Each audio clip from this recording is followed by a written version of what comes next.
Hi, I'm Mark Toole with 8020service.com. Today's customer service video question of the day comes from Quora. The question is a long one. Why is it so difficult in customer service to avoid going patronizing, he probably means being patronizing, when an initially relaxed customer becomes annoyed during the exchange? Okay, good question. I'll answer that here, but it's probably not, like most of my answers, the reason you're thinking. Let's look at this. Why would you become patronizing to a customer who, you even said they're initially relaxed and then they got annoyed at some point? So, first of all, unless you're dealing with psychopaths, presumably you're not most of the time, people don't just randomly become annoyed and whatever for no apparent reason. If the guy was relaxed and then got annoyed, let's think about that. You told him something he didn't want to hear. He wants you to do something, you said you won't do it. He asked a question, you didn't answer it. If you're in the conventional customer service world, it's probably because you're an NPC, and it's probably because you're reading off a script. If customer asks about this, read script 47X, but customer asked about something kind of close, and there's no script for that, so I'm just going to read 46X anyways so they don't punish me. He gets frustrated because you're saying dumb crap that has nothing to do with what he's asking about, and he can tell he's not dealing with a human being. He's dealing with a script-reading employee of some kind, basically a meat-based robot. So that's one reason why someone might get upset. Why is it difficult to avoid going patronizing? Because you hate your job, because you don't want to be there, because you don't like the company that you work for, because you don't like the customers, because you don't like the product, because in this NPC environment, the customer service employee just wants to be left alone. The best day ever for them would be a day when no customer asked any questions at all. And as someone who runs businesses, or runs customer service for business, helps businesses get customer service right, I will agree with them on that. The best day in customer service is the day when no customers contact you at all. Not for the same reasons, not because I'm a lazy NPC who hates my job, but because that means the customers aren't having any problems and everything's running smoothly. But the best day for this person is when no one contacts them at all, and the boss doesn't ask them anything, and they just sit there. That never happens, but as close to that as they can get is what they want. And the company they work for probably also doesn't proactively go out and fix things that a lot of customers ask about, which means the only way you can have NPCs in customer service is if you're dealing with a lot of repetitive, mindless questions, tasks, etc., things they see 400 times a day. If you answer any question 400 times a day, every day, it's going to start to seem very, very simple and very obvious to you. But for someone who's never heard of this shit before, it may not be so obvious. Like, say, your customer. So your customer asks questions, you hate your job, you don't want to be there, you read the script in a way that indicates to the customer that exactly what I said, that you don't want to be there, that you don't care, that you're just reading off a script.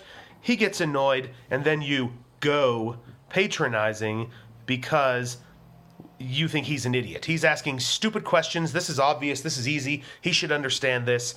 You're lashing out at him because you hate your job and you're not in control of anything there. Maybe you think they don't pay you enough. You have bills and debts and whatnot, and everyone's coming in on you at all sides. I've worked in these jobs. I know what it feels like. And this customer asking a dumb question, be like, well, how do I log into the website? Well, you go to the website and you click log in. You feel better about yourself. You were mean to a guy. It deflects your anger to some customer, but it's just shitty all around. And for the individual working in this kind of business, my only advice for you is get out of that kind of business, get out of that line of work, find something more rewarding for you to do. For anyone running a business, for anyone running a customer service department, anyone with customers and people who have to communicate with your customers, take warning from this sort of question. If you do things in the conventional way in customer service, if you hire the conventional NPC people, run them in an NPC way with procedures and scripts and piss break timers and monitoring people and yelling at them for taking a 32-minute lunch or whatever the hell it is these people do, meetings with PowerPoint slides and khaki pants. If you run things in the conventional way, you're going to get conventional people working there, and they're going to respond in the conventional way, and that is not good because, as we said, they don't want to be there. They're only there because they feel desperate and don't think they can get anything better. They certainly don't like you. They certainly don't like your customers. And when that frustration bubbles up, if it's not directed somewhere more dangerous, more troublesome for your business, it'll be directed out towards your customers, resulting in a worse customer experience. Now, granted, that's going to be a bad customer experience anyways, because you're doing everything wrong. You're doing everything the old-fashioned, broken, conventional NPC way. So it's going to be bad even in the best of scenarios, but those people aren't going to want to be there, and it's going to go even worse when they inevitably start to break down and that's what happens when you force a human being into a machine's job description. So the solution, not greater punishment, not more supervision, not any of this kind of crap, not training. The solution is to do your customer service entirely differently, to keep things simple, to have no need for NPCs, because the repeatable, repetitive, easy questions, the thing an NPC can handle, don't happen. They don't exist. They're not a thing because you anticipated them and you prevented them before they happened. Any question that comes in, and there's going to be a lot fewer when you do this right, any question that does come in is going to be a legitimate thing. It's going to be a one-off issue. Maybe something's wrong with your website. Maybe there's questions about a launch or a promo or something, but it's going to require a real human being to handle it. And the more you try to force that human being into that old-fashioned NPC role, the more they're going to hate it, the more they're going to want to go patronizing on your employees or your customers or on anyone. So avoid it. Keep things simple, run things differently, do things in the new way, which I think is going to have to be the way going forward as things start to change, as the economy inevitably doesn't continue straight up forever. Things are going to have to change. Things are going to go this way anyways. Get ahead of the thing. Get on the right way of doing things now.